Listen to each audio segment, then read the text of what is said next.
As a teacher at this school for many years, you passed on to your students your great learning and your great love of the Scripture and the Fathers. And the gift of a Festschrift to you in return is really a return back to you of all the gifts that you gave to all of your students and your colleagues. And the gift of a Festschrift is the most appropriate gift to a professor who devoted so much of his life to this institution. And we're very pleased to offer you this Festschrift. The MC for today's events will be Dr. James Skedros, and he will come to the podium in just a moment. But Your Eminence, Archbishop Dimitrios, Your Eminence Metropolitan Methodios, Your Graces, Bishops Joachim and Athinagoras,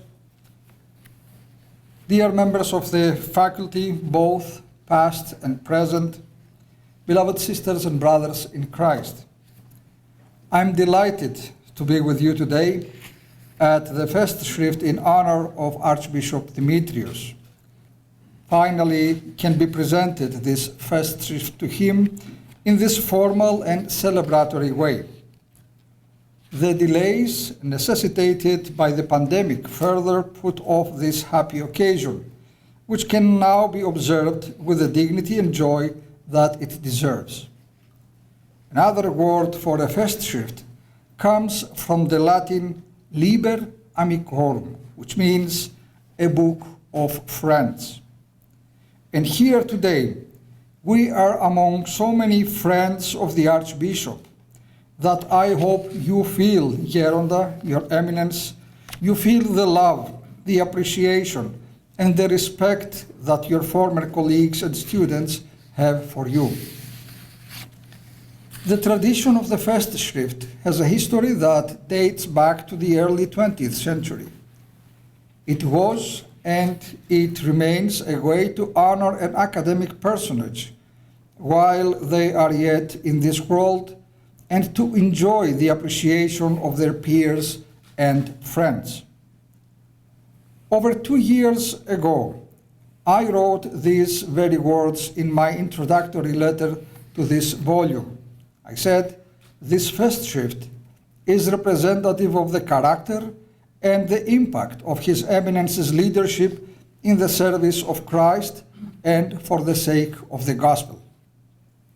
It is my fervent hope that as this volume circulates around the country and it is received by our parishes, even those who never had a chance to meet you, Your Eminence, will be granted a taste of the experience of your leadership and of your service through the articles and remembrances contained in the volume that is presented to you this day. Pericles spoke of the agraphos mnimi, but with this Festschrift, Your Eminence, we have a recorded memory of love and consolation, as the great and holy Patriarch Photios says.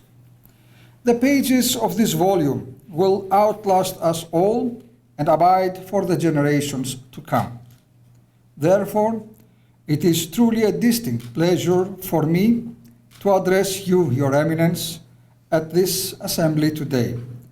I look forward to the representations to come and to the fellowship of this very special day. Axios. Before I begin to share a few words about His Eminence Archbishop Demetrius, just allow me to say a heartfelt thank you to my co-editors, Vasiliki Limberis and Father Maximus Constas. Unfortunately, Father Maximus can't be with us here today. He was called to a family issue in New York, so he's not with us today. And I also want a really heartfelt thank you to the contributors, some of whom will be speaking today and offering some of their observations, because a Festschrift is really only comes together when there are people to contribute to it. And we had 25 contributors. There could have been a whole lot more of contributors, but like any guest list, you have to have parameters on to whom you can invite and cannot invite. And so unfortunately, we weren't able to invite everyone, but to the contributors, a really warm, heartfelt thank you. And finally, just it has to be said, but a thank you to Chrysula Corcondi and her staff here at Maliotis Center, and Markella Petitsis for putting up with me and for helping organize this wonderful event. So thank you. It was during the spring semester of 1987 that I first met Archbishop Demetrios. Each Friday morning that semester, I would hitch a ride with two students from Weston Jesuit School of Theology. At the time, I was a master's student at Harvard Divinity School, and the three of us would travel every Friday morning from Cambridge to Brookline to take a course with Bishop Demetrius. The course was on early Christian literature, and Bishop Demetrius was known both to students at Weston Jesuit and Harvard Divinity School as not only a scholar of the New Testament early Christianity, who was a certain erudite scholar, but a man of deep faith. It was in fact the latter that drew the three of us to the class. During that spring semester, the classroom down the hall from here, I observed a remarkable display of scholarship, wit, generosity, and high expectations. It was for the first time that I would be in a class. It was the first time that I would be in a class with seminarians from Holy Cross. And I observed the seminarians showing due respect to their instructor, who was also a bishop. But what I wasn't prepared for was the reciprocal respect, the respect that this bishop showed to his students. As I would learn over the years to come, this kind of mutual respect and integrity was simply a part of the personality of Bishop Demetrius. That course in early Christian literature helped me solidify my own interests in the history of early Christianity. I subsequently enrolled here at Holy Cross, did a THM thesis and a master's thesis for the THM on those very early second century fathers that Archbishop Demetrius had introduced me to in that class. If I had more time, I would continue to recount how His Eminence assisted and mentored me during my doctoral studies at Harvard Divinity School, where His Eminence had taught as a visiting professor. Additionally, if I had time, I would add several anecdotal accounts, such as the surprising move His Eminence made at the end of a course on Gnosticism at Harvard Divinity School. At the end of the class of about 40+ students, His Eminence invited every student to come up and say farewell.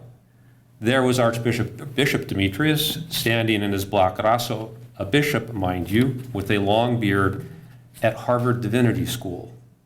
Everything about him screamed male ecclesiastical patriarchy. All of this at Harvard Divinity School.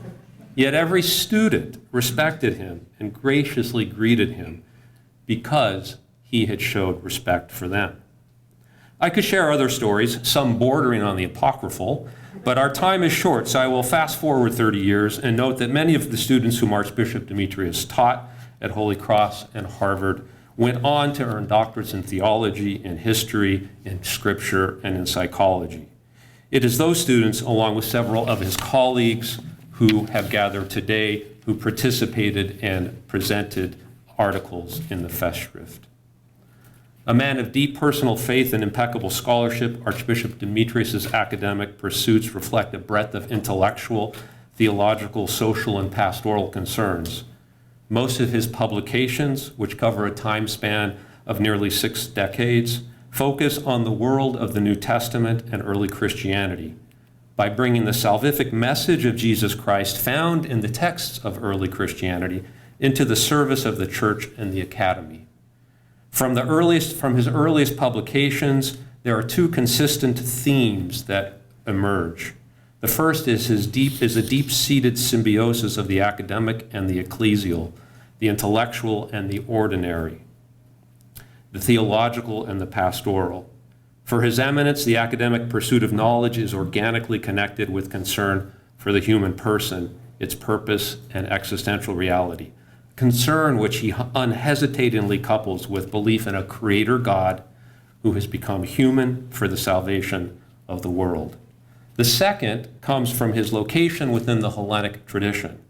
His work exemplifies the role Hellenism has played not only in the promulgation of the truth of the gospel, but also in its ongoing vitality in the assessment of the human condition.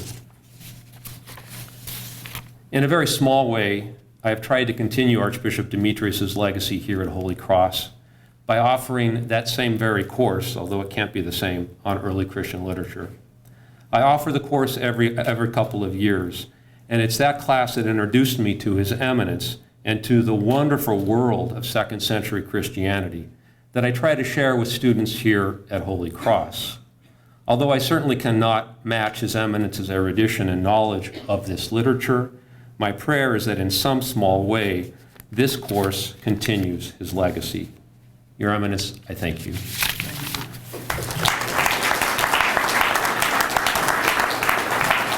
I'd like to call up Reverend Dr. Theodore Stylianopoulos, who is Archbishop Iakovos Professor of Orthodox Theology and Professor of New Testament Emeritus here at Holy Cross. Father Theodore.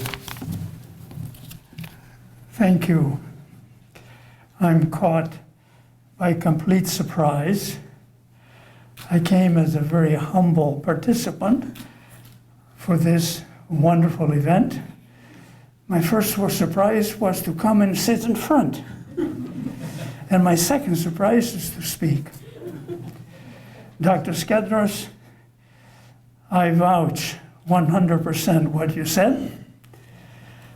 I too had the delight and the honor to meet and come to know the Archbishop many, many years ago at Harvard. My first meeting with him was at our French examination, which he passed and I failed.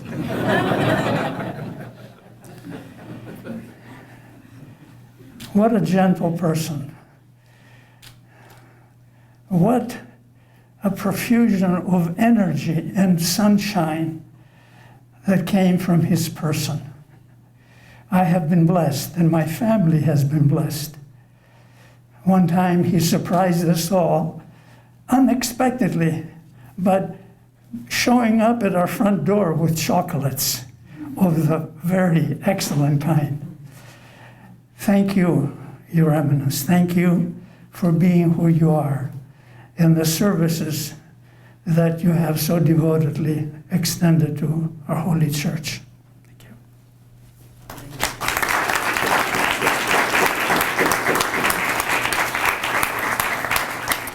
Thank you, Father Ted.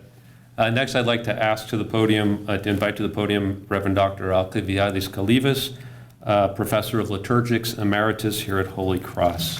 Father Alki. Your Eminences, Your Graces, beloved sisters and brothers in the Lord.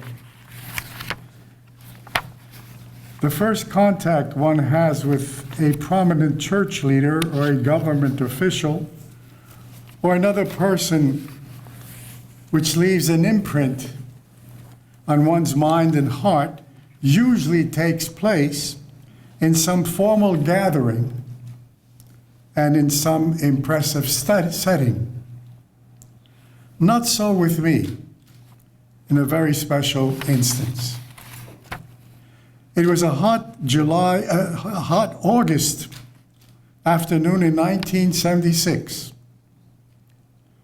The meeting took place in Pendeli, a distant suburb of Athens, a block or so from the monastery of Pendeli.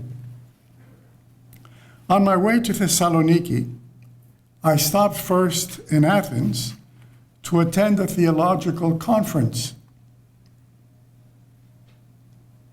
at the monastery as an observer. At the conclusion of the meetings, I left the conference hall and asked an official how best I can get back to Athens. He gave me instructions.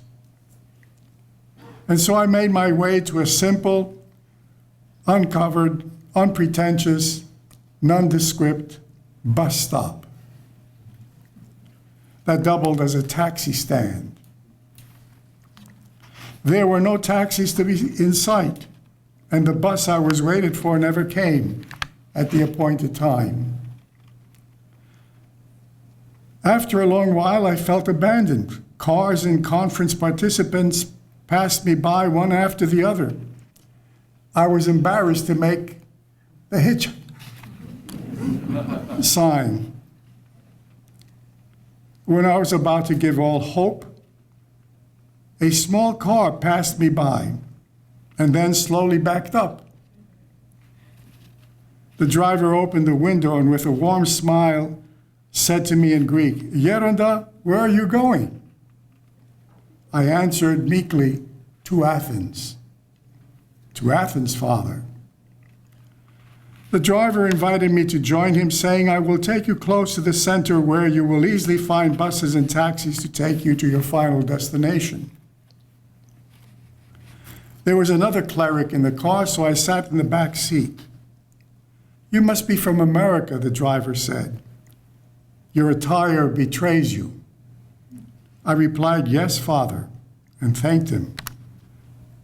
Then I asked him, "And what is your name, Father?" And he replied, "I am Bishop Demetrios of Resthena."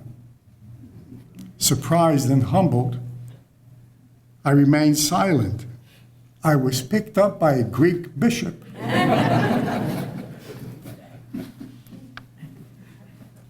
After an awkward moment of silence, the bishop began telling me of his experiences in America. Reaching our destination, I thanked him for the ride and asked him for his blessings. He wished me well and drove off. Standing alone on the street corner, I said to myself, "Alki, you just met a very special man." And at a lonely, nondescript bus stop, of all places, there I encountered a man who, in demeanor, speech, and countenance, personified all that is good and lovely and worthy of praise: humility, gentleness, kindness, graciousness, openness. I met an exemplar of Christian virtue, and I wondered if I would ever see him again. Several years later, we met, not on a lonely bus stop, but here on the campus of our school, when the good bishop was invited and joined the faculty as distinguished professor of biblical studies and Christian origins.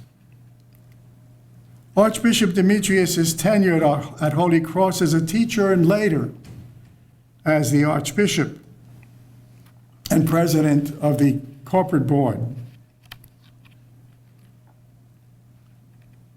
as we all know, left a lasting mark. He is remembered with great fondness and deep respect by his former colleagues, the students, and the staffs, and the school staff and trustees. He was the faculty's pillar of strength, the judicious counselor of the school's administrators, and the courteous interactant with its staff. Most especially, he touched the lives of hundreds of students who revered him for his authenticity, keen intellect, graciousness, and gentleness.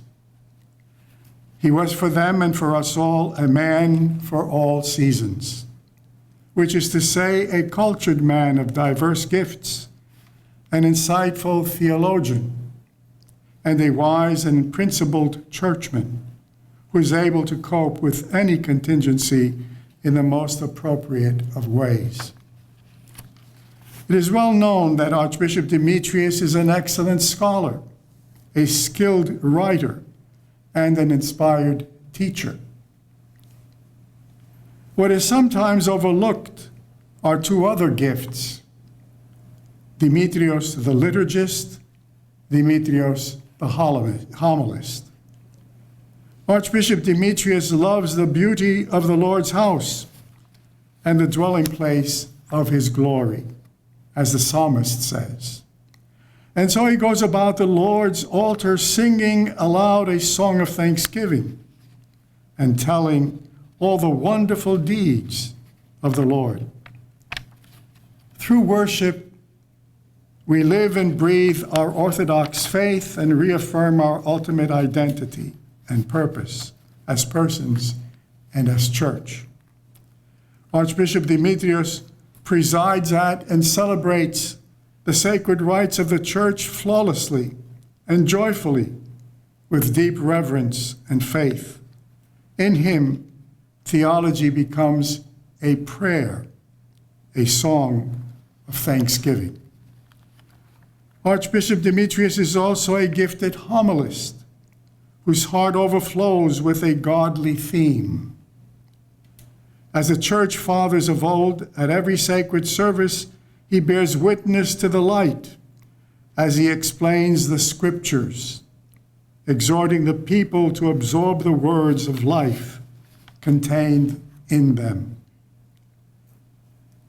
What he has learned by faith and through his research, what he has written in his books and articles, and what he taught in the classroom, he distills and translates into intelligent, thoughtful, meaningful, instructive, edifying, and inspiring homilies, telling the people all the wondrous deeds of the Lord. Your Eminence, no bus stop is without value. One never knows what God may send there to enrich one's life.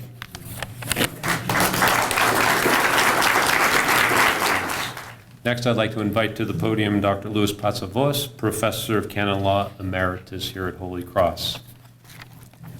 Your Eminences, Your Graces, Reverend clergy, distinguished guests, colleagues, students, and friends.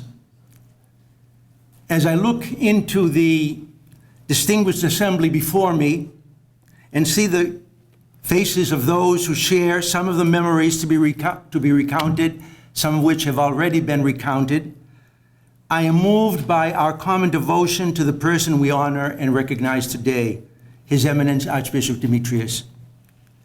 Furthermore, I am greatly honored to be among those invited to offer these brief reflections, all the more because I do so with many whom I hold in, with all whom I hold in high esteem, but with two especially who were colleagues most of my career here at this institution. We were in fact blessed to have known and experienced His Eminence from his formative years as a postgraduate student at Harvard Divinity School. At least Father Theodore Stylianopoulos and I have known him that many years.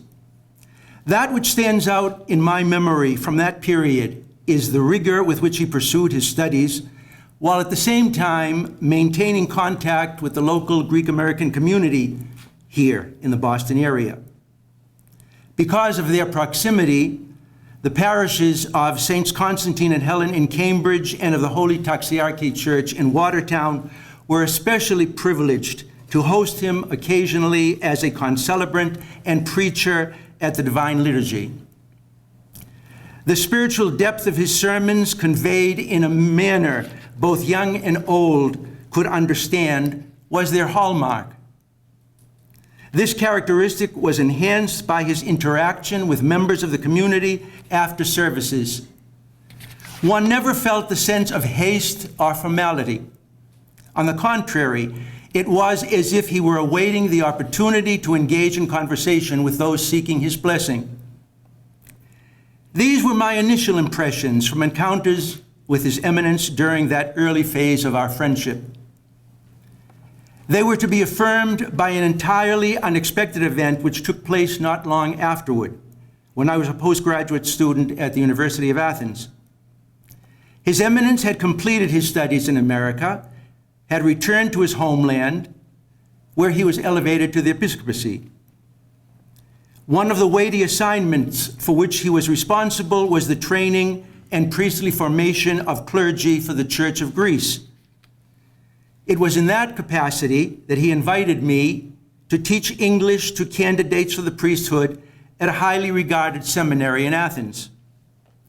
I remember vividly the enthusiastic reactions shared with me by the students there to his methodical and practical approach to their education. At the same time, their deep reverence for his demeanor and respect for his erudition was immediately apparent. Without realizing it then, I see this experience as a precursor of what was to follow. After completing my doctoral studies in Athens, I returned to the United States to assume the position I held at this beloved institution for 40 years. I call to mind the opportunity afforded me several years earlier by the invitation of His Eminence to teach English. This opportunity led the way for me to learn much from his example, to relate practice to theory, to apply a methodical approach to the subject matter at hand, and above all else, to use sound pedagogy in imparting knowledge. In truth, these principles have impacted me more than I could have imagined in my academic pursuits, and were especially effective in teaching canon law. Several years into my teaching career, another unexpected event took place, one which affected not only me personally, but this entire institution. His Eminence returned to the United States and was invited to teach, as we heard, here at Holy Cross School of Theology as Distinguished Professor of Biblical Studies and Christian Origins. Any account of the significance of this fact would be an understatement. Let it be said merely that any alumnus of this school, fortunate to have been his student, invariably cites this fact as a highlight of that era. There is much to be said about the influence of his presence among us at that time. Some of it we have already heard. Lack of time, besides the fact that the modest character of His Eminence would not want it otherwise. I limit this aspect to my reflections significantly. I shall therefore call attention only to the following experiences which impacted me most. First, faculty meetings. Although not required to attend faculty meetings, His Eminence regularly did. His presence was greatly appreciated because of the invaluable contributions he made to discussions. His judicious comments and insightful suggestions were an indication of the experience he had attained during his earlier responsibility for the education and priestly formation of clergy in Greece. Second, senior interviews. What were undoubtedly an unsettling experience for graduating seniors proved nevertheless to be a unique opportunity for faculty to engage in theological discourse with students. Senior interviews set the tone for meaningful conversation and deep reflection. This was especially the case when questions posed or hypothetical cases raised were both stimulating and challenging. Such were the questions and hypotheses one could always expect from His Eminence. This was indeed an unforgettable learning experience for all involved. And third, chapel services. Another uplifting experience was afforded whenever His Eminence would preach at chapel services. Among the most memorable homilies were those delivered following the Nymphios services on the first 3 evenings of Holy Week. Steeped in the scriptural readings and the hymnody assigned for each service, they served as a devotional introduction to the holiest week of our ecclesiastical year.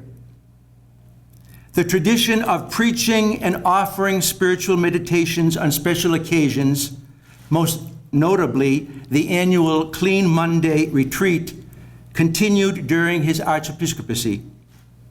The memory of these precious moments is embedded in the minds of all who experienced them. Your Eminence, one might say that it is coincidental that this event, celebrating the publication of the Festschrift, you and your ministry, It is coincidental that this event, celebrating the publication of the Festschrift honoring you and your ministry, should precede the conference honoring the memory of Bishop Gerasimos, spiritual elder of America. I would say it is providential Many firmly believe that the years during which this school was blessed with the presence of your person and that of Bishop Gerasimos of blessed memory together were the most cherished in its history. For your role in contributing to this reality, you have the profound gratitude, love, and respect of those who lived them.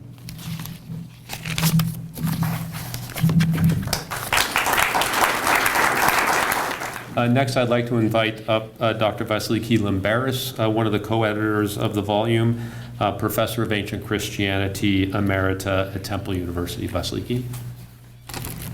It's a great pleasure to be here. Some of your faces I haven't seen for nearly 40 years. Nearly. Your eminences and fathers, dear colleagues and friends, thank you. When Jim and I discussed the theme for our comments today, we came up with the following. How did Archbishop Demetrius inspire you to be a better scholar? This was the question. How has his scholarship influenced your own academic work?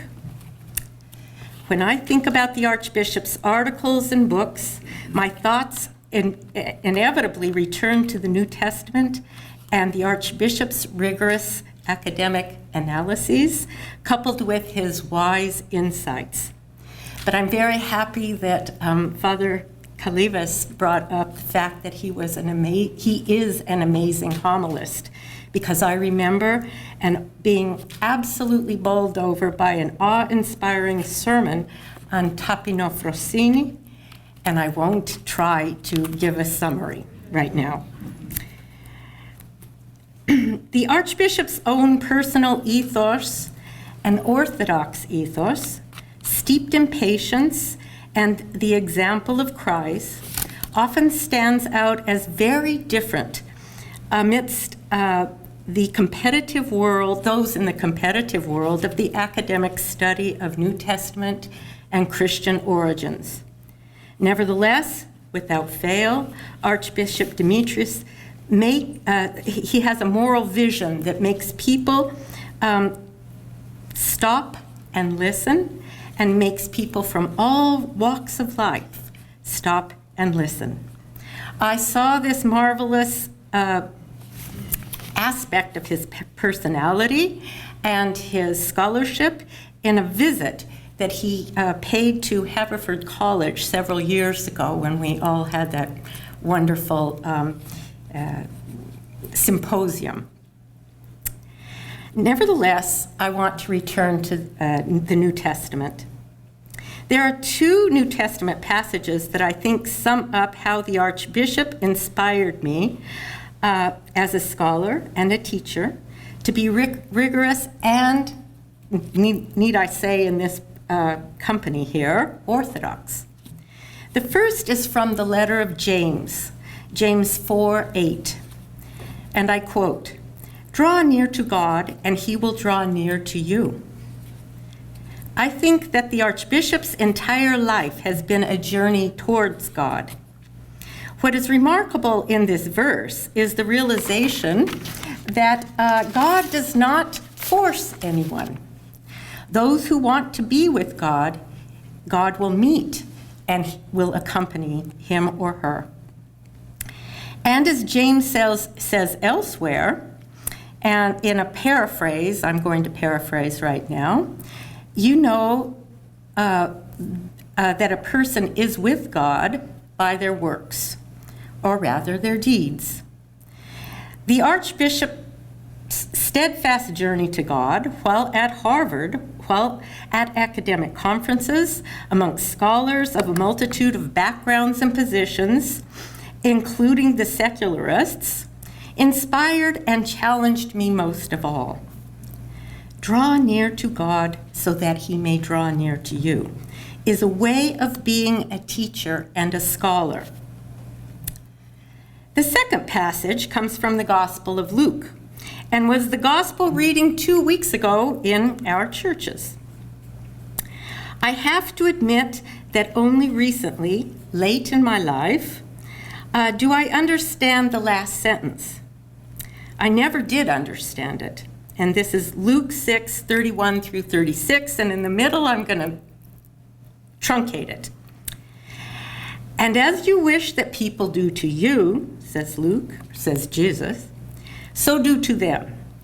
If you love those who love you, what credit is that to you? For even sinners love those who love them. And then truncating, even sinners lend to sinners to receive as much. Again, love your enemies and do good, and lend and expect nothing in return, and your reward will be great. This is the line that I never understood. For he is kind to the ungrateful and selfish, meaning God. It's shocking. Be merciful even as your Father is merciful. And that's the end of the quote. I finally understood that Jesus is commanding us, again, to imitate God, but imitate God in mercy and not in judgment, since God is merciful to those whom we judge as unworthy. The point is twofold here. Do good to everyone without judgment, because only God is the judge. In my estimation, the Archbishop's scholarship constantly embodied these two Christian commandments, which I might add are extremely difficult to live. This does not mean that he abandoned the principles of academic study of religion. Rather, he combined the two in unprecedented ways. What a challenge it is to be inspired by such a scholar. The challenge to live the academic study of the New Testament and Christian origins rarely tolerates such a stance. But the Archbishop's authenticity that we witnessed for all these years, in all he does quietly and steadfastly, surprises all in both moral and academic excellence. And I thank you, Archbishop Demetrios. Next, I'd like to invite up Reverend Dr. Eugene Pentyuk, who is the inaugural holder of a chair named after Archbishop Demetrius. He's the Archbishop Demetrius Professor of Biblical Studies and Christian Origins and Professor of Old Testament and Semitic Languages here at Holy Cross. Father Eugene. Your Eminences, Your Graces, most distinguished audience.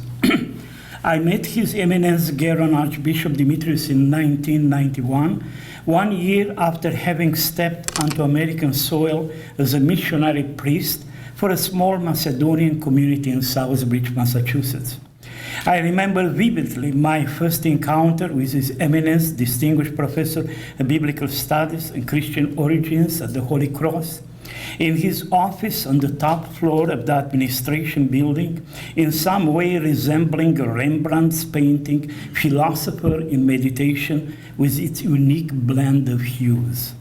At that time, I was on exploratory search for getting a PhD in Near Eastern Languages and Civilizations from Harvard University, and having already acquired a doctoral degree in Old Testament and Orthodox Theology from Bucharest University and École Biblique in Jerusalem.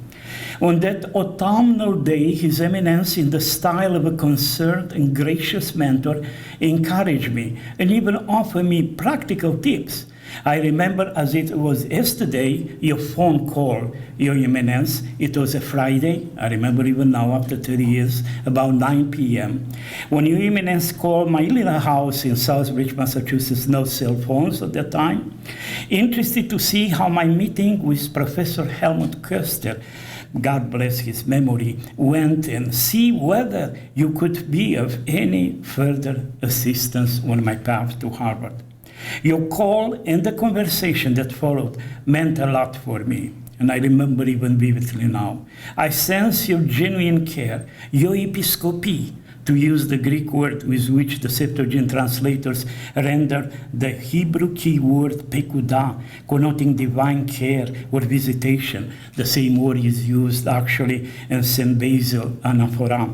I'm writing a book now on the theology of the Old Testament in parallel with St. Basil prayer, fantastic prayer, which has so much to do with the Bible. And this is the key word. And I found fascinated by your care. And that is the key word, like I said, for the entire salvation history, starting with the first God's walk in the Garden of Eden, up to the Gabriel visiting the providential Virgin in Nazareth, and what else in the work of the episcopus or bishop, but sheer episcopi, care for others, like you showed me to me. Your Eminence, paternal care expressed by a mere phone call, yet at a critical juncture in my life, like a newcomer to this country, has remained with me since then as a strong impulse to emulate your benevolent gesture to other people who are in need. I might add that back in 1991, I did not think even through my old imagination, the later one more precisely in 2018, the same person, at that time the sitting Archbishop of America, would appoint me at the recommendation of the Dean and the faculty as the inaugural holder of a chair established by the Jaharis Family Foundation, specifically in your honor, an eminent biblical scholar, namely the Archbishop Demetrios Chair of Biblical Studies and Christian Origin. The second encounter with His Eminence was through his fine scholarly work.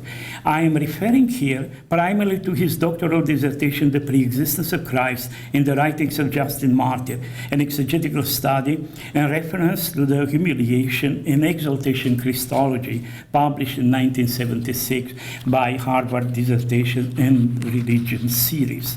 Almost concomitantly with your publication was my work in 1979 back in Romania, my native country, when I was working on my licentiate in theology. Like we have licentiate theology in Greece and Romania, we have something different than Master of Divinity Studies like here. And I was working on angelophanies, a thesis, angelophanies and theophanies in the Old Testament and their theological significance, not foreseeing that one day, over the curvature of time, I would become familiar with His Eminence work. I was inspired by that dissertation thesis, and I would produce my own monograph, Jesus the Messiah in the Hebrew Bible, Holy Press, 2005, which was graced by Your Eminence with a beautiful and strong endorsement. Wrapping up now, I might say that one of the greatest contributions of His Eminence to Orthodox biblical scholarship, which makes him, along Father Theodore Stylianopoulos, one of the most powerful voices in the academic decor of the second half of the 20th century and beyond, is his remarkable way of balancing modern biblical scholarship and tradition within the wider hermeneutical Jewish-Christian conversation. Toward this ideal, Your Eminence, I have been struggling through my own research and publications. Lastly, but not least, I would like to congratulate my good friend Jim Skedros, Father Maximus, and Dr. Limberis, editors of this beautiful Festschrift, just fitting your personality, your elitistic style. It's a beautiful, modern type of Festschrift that I enjoy so much, honoring His Eminence multifaceted personality. This comes after the Festschrift to Father Stylianopoulos, the Dr. Fotopoulos, Dr. Beck, and myself. We edited in 2016 and was published by the same Holy Cross Press. It is my strong conviction that without honoring the present and past professors, a school cannot have a bright future. Those who have ears to hear, let them hear.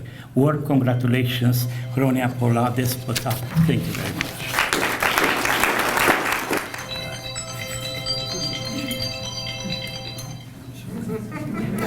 Very good. It's okay when it's the Archbishop, when it's his phone, right? Okay. I'd like to welcome up Dr. Bruce Beck, Assistant Professor of New Testament here at Holy Cross. Bruce. Your Eminences, Your Graces, Reverend clergy, colleagues, students of Hellenic College, Holy Cross, friends of the Archbishop, I'm honored to be among such esteemed emerita professors and friends. I also, like my colleague, Father Eugene, want to thank Dr. Skedros and Father Maximus and Vasiliki for editing and bringing all of us together for this event. Some of my comments may overlap with some that have come before.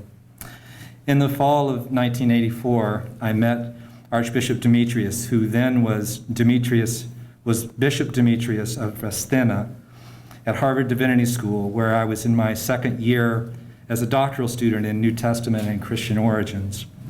He was a visiting professor of New Testament at the Divinity School, while also serving here as a full-time faculty member.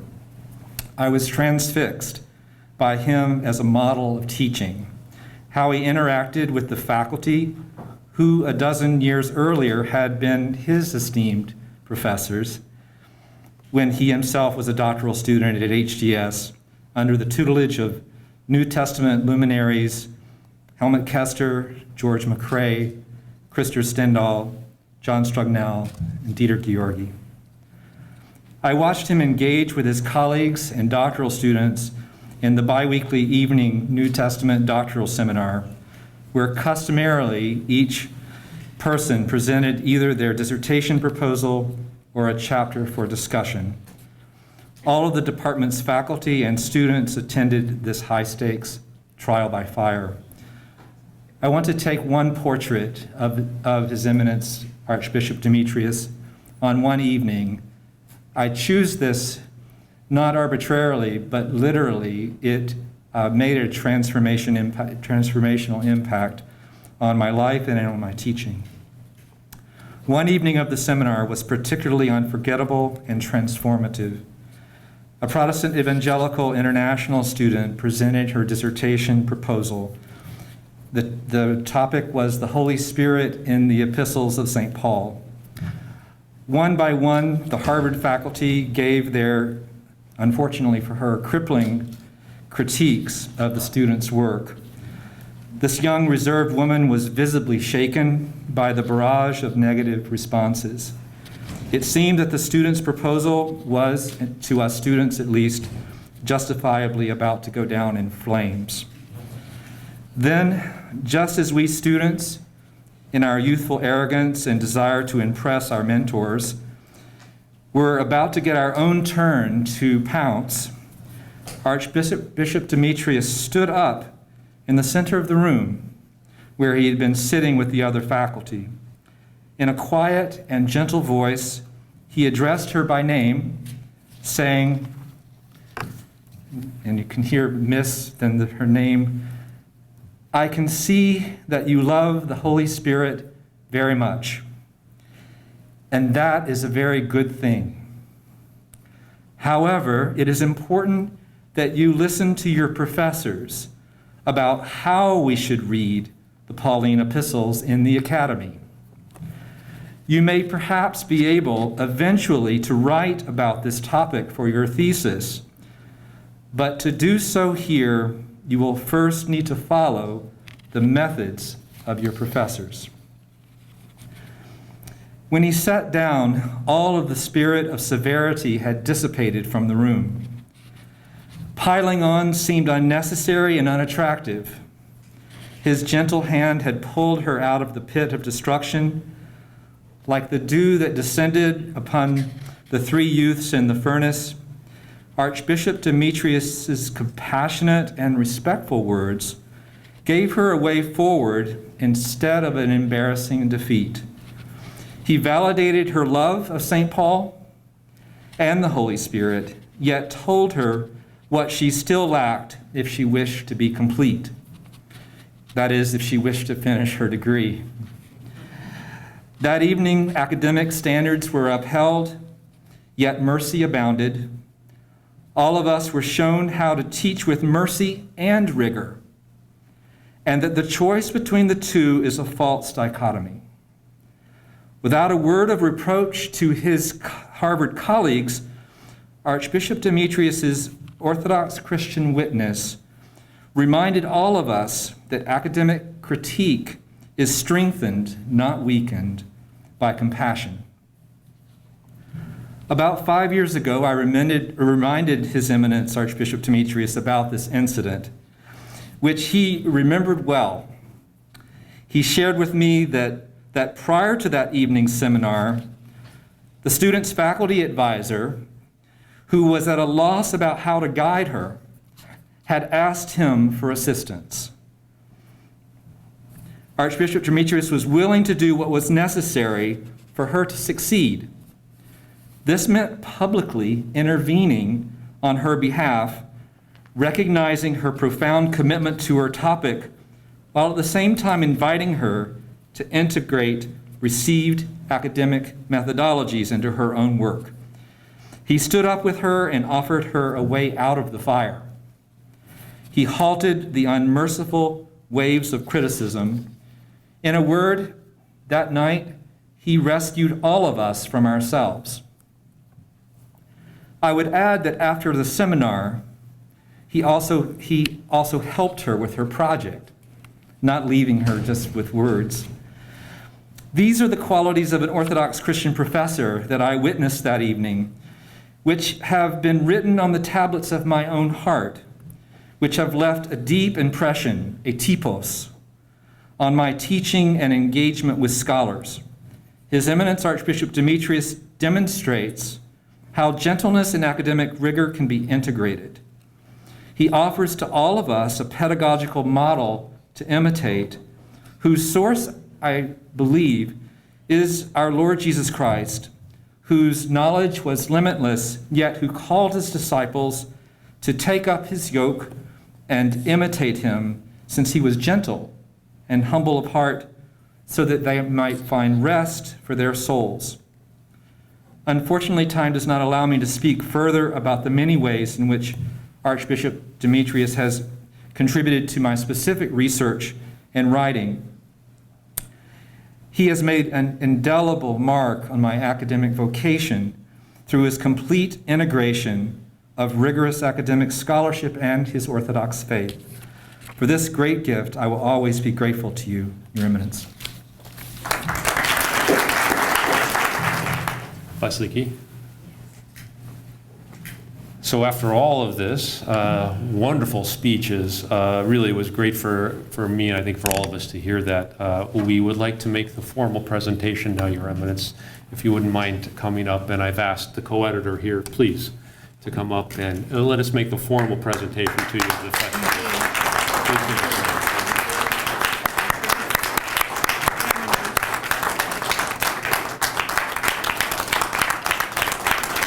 Father George.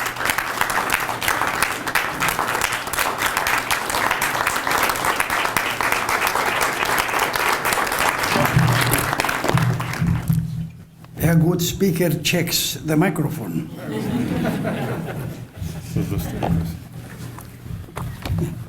Ένα από αυτά.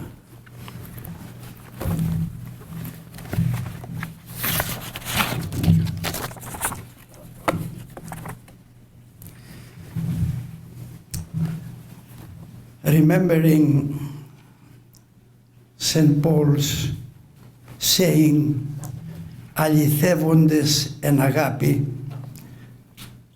which means saying the truth and being truthful in love, I have to tell you that I'm completely and absolutely embarrassed.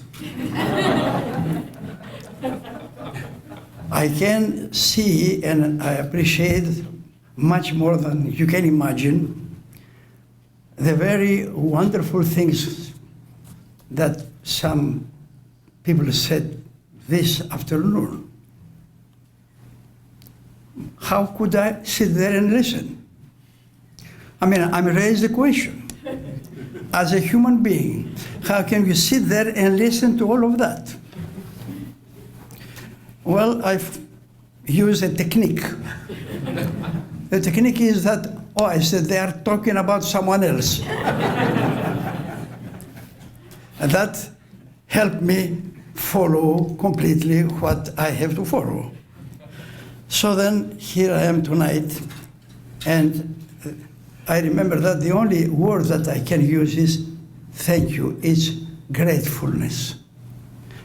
this is a moment of human gratefulness on my part because of human excellence on what the people said here. We have in front of us a book. My thanks go to the letter, the prologue written by His All Holiness, the Ecumenical Patriarch. He wrote a very beautiful prologue to the book. Then, if you turn the page, you have a very wonderful letter by His Eminence Archbishop Demetrios. Let me reveal, αληθεύοντες εν αληθεία, εν αγάπη. Let me say, reveal, that this Archbishop makes sure that the time of the meeting would be such that he would be able to be present. And imagine expecting a visit by the Ecumenical Patriarch, how heavy his schedule is, but he came here. Thank you, Your Eminence. And then you open and you see that you have 3 editors. Dr. Demetrios, Father Maximus Konstas, and Dr. Vasiliki Limberis. Thank you. It's not an easy thing to produce such a volume. This volume has also the advantage that satisfies the bibliophiles. Sometimes you receive a book, it's impossible to read. Bad printing, looks to me like a concrete of a béton armé in French, and you see it's impossible to read. Here is a book that's extremely well done.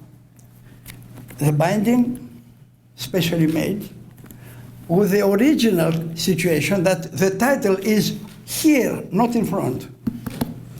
It's an originality.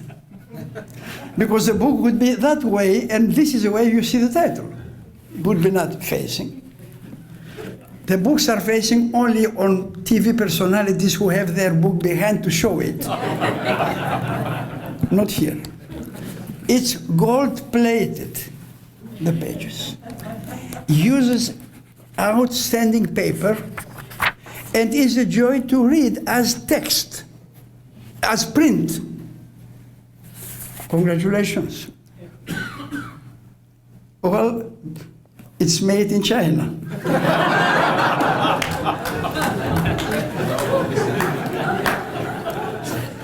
No comment.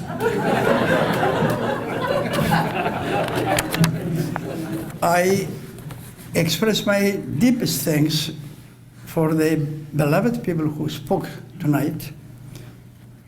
Father Theodore, Father Archiviadis, Father Pentyuk, Dr. Patsavos, of course, Jim Skedros, and Dr. Limberis and Dr. Bruce Beck. Allow me to say Dr. Bruce Beck is an important professor here and has an important wife, professor at Harvard, as a wife. She's here tonight, and I happen to know these people since the time they were, both of them, they were students, and I'm so touched to see them tonight. I see tonight plenty of the students, old students, and the joy to see that now they are, one is a dean of the School of Theology, Father Parsenius, the other is Dr. Patitsis, is the dean of the college. I welcome the good president of the school, Mr. Cantonis, and I'm also welcoming the person who was for many, many years the vice chair, Dr. Thomas Lillon here. It's quite a thing that he came here. Your Eminence, Bishop Sava, I appreciate that you came here. Metropolitan Sava was so enthusiastic about the book that he ordered it for all of his clergy.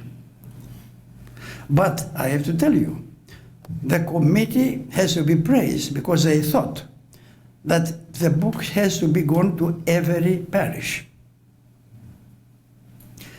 I'm saying this because there is a number of things around a book. It's not a simple thing.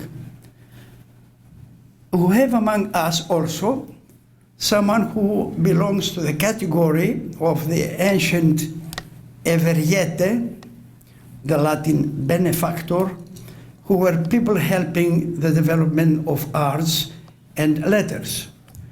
And this is a Archon Protonotarios of our Patriarchate, Mr. Christos Spiropoulos is with us. As Everietis, he covered anything and everything financially needed for such a book. I know he's embarrassed at this moment, but I had to say that. I have to tell you that I did not know anything about the thing. At some point they told me, you know, some of the students, Dr. Skedros, some other people prepare a Festschrift or something. I say, why they do that? Well, they did that anyhow. So I was cognizant when the book was ready. But then I was with Mr. Spiropoulos a number of times. And at some point, I think Father Panteleimon told me, he said, you know that Mr. Spiropoulos covered the expenses for the book? He said, Gutierrez, you should have told me. I mean, the person did say, thank you for what you did. And this is to be thanked. And allow me at this moment, because I consider it my duty, to mention, in addition to the prologue by His Holiness and the letter of Archbishop, to repeat again my thanks for the three editors, Dr. Skedros, Father Maximus, and Dr. Vasilis Kilimberis, and then mention the contributors, very well arranged in main sections in the academic level.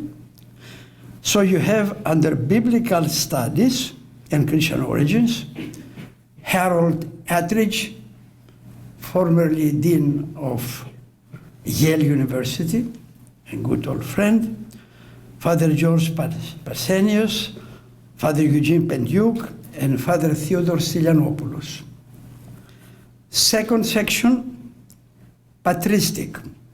You have Bruce Beck, Father Maximus Constas, Father George Dragas, Father Dr. John Fotopoulos, Dr. Vasilis Kilimberis, Dr. Despina Prasas. Third section, liturgy and worship. Father Alcibiades Kalivas, Bishop Joachim, and welcome you. Nice to see you, Father. Bishop Joachim and Your Grace, Bishop Athenagoras too. Father Romanos Karanos, Dr. John Klentos, the wife of Mr. Bruce Beck, Kimberly Patton, is here again with a very beautiful study, James Skedros, and Father Philip Zimaris. And then the last section, Church and Society, Father Emmanuel Klapsis, Dr. Demetrius Katos, Dr. Vasilios Makridis, he is a professor in Germany, Father George Papadimitriou is here, his son Tom Papadimitriou, Aristotle Papanikolaou of Fordham University, Dr. Louis Patsavos, and Dean Timothy Patitsas. I thank them, I congratulate them, and I can tell you that they have contributed with really studies, essays worth reading. I would like to draw attention to something that Dr. Skedros did. Dr. Skedros, in addition to his main essay, he wrote an introduction in the beginning, and then a longer kind of, for the first time, in my knowledge, a long kind of analysis of my specific books and main articles. Dr. Skedros, I publicly acknowledge that you did something. To me, it's the first time in this kind of comprehensive way. And you added at the very end of this analysis, perhaps one of the best lists of publications, books, and main articles, 57, I think, the number. And you did that. And I'm appreciative of this kind of thing, I must tell you. So here we are with a book, and here I am deeply indebted, not only for the contribution, but for the opportunity of having this kind of meeting here. It's a wonderful thing to see other professors here, old friends from Harvard and from Holy Cross, and be in a place where I have been for 10 years, in and out. It's very touching. I'm flooded with memories at this moment. Remembering people, remembering occasions, under snow, under rain, under sunshine. I mean, it was something. And it's a place here somehow emanating memories and experiences which are just not easy to forget. We deal with a book. There is a very pessimistic passage about books in the Old Testament. Father Pentyuk, it's at the very end of the book of Ecclesiastes. Ecclesiastes. This is the book in which you read Ματαιώτης ματαιωτήτων, τα πάντα ματαιώτης. Vanity of vanities, everything is vanity, okay? Or, ουδέν κενόν υπό τον ήλιον, there is new thing under the sunshine, everything is well known. The end of the book of this Ecclesiastes have a very interesting passage. He says, in the Septuagint text, «Ιέ μου, φύλαξε, ποιήσε βιβλία πολλά, ουκ εστι περασμός, και μελέτη πολύ κόπωσης σαρκός». Translated, my son, guard yourself, for there is no end in the making of many books. And there is an addition, and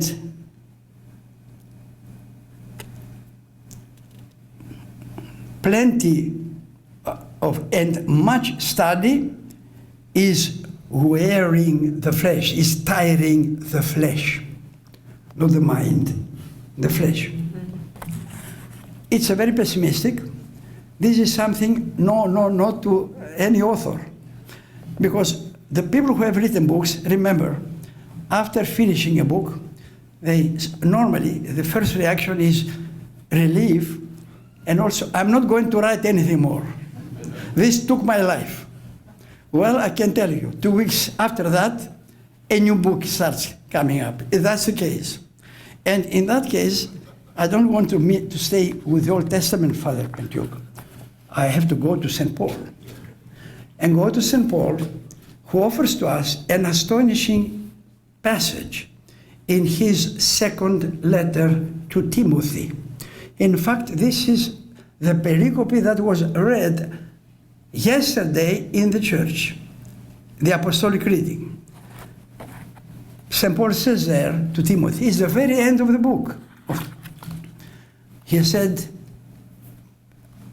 everyone have left me. Demas left me because he loved the present century, which is the cosmic life. And says, my dear Timothy, come to me. Probably Timothy was in Ephesus. Come to me, but please don't forget to stop in Troas, Metropolitan Saba, and pick up from there my cloak that I left. Cloak was some sort of a long kind of So St. Paul obviously left it there, and he asks the Timothy to stop there and take from Crispus, who is there, take the cloak. And now here comes the important item. And ερχόμενος, coming, φέρε τα βιβλία και μάλιστα τας μεμβράνας. Now look. Coming, bring to me the books and all the more the parchments. Paul has been in a prison, has been many times in worse conditions, has been robbed, has been beaten up, has been suffering anything. Now, he was in a condition of constant moving. He wanted to have the books and the parchments. I said, no. If Paul said that, there is no right not to write books. We have the luxury now of being able to write books. Paul had no luxury and had nothing with him. Τίποτα δεν είχε. A few items, a few utensils to use what he did, making up tents. Yet he asked to have the books and the parchments. Well, here we are then with what we hear from the Old Testament and the New Testament, but I have to tell you something that, again, Metropolitan Savas shared with me. He said, this book is not so much about the Archbishop Demetrios. Archbishop Demetrios is nothing. I didn't say that. He's here. No, you didn't say that, I say that. But he said, this book, however, is a terrific projection of the quality of this school, of this Hellenic college, Holy Cross. Because the people who write, and statistically, 25 writers, the 18 are graduates of this school. And the two more are connected. In other words, this is a mirror of what this school is about. And this is, I'm now very objective, and people know me, I think, among things that you said, I try to be objective. Objectively, this is a book of quality presentations here. Because, you know, if you read the specifics, they're not about me. They are specific topics I mentioned to you. So it's a high quality presentation here in this book. And the high quality, as I said, speaks about this school. That's the case. Well, to me, is a comfort to overcome my embarrassment that God is glorified, this school is glorified, Orthodoxy is glorified,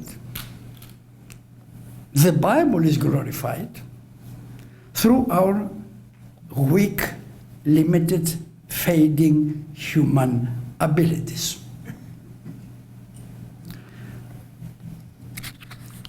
There is a saying that the best prayer is not a petition. It's a thankfulness and doxology. So I don't want to continue and prolong my embarrassment by saying I'm deeply, deeply thankful and grateful to what happened and to the fact that I'm now also allow me to say, happy owner of a very, very distinguished volume that deals with values that are not for today, not even for tomorrow, but for eternity. Thank you.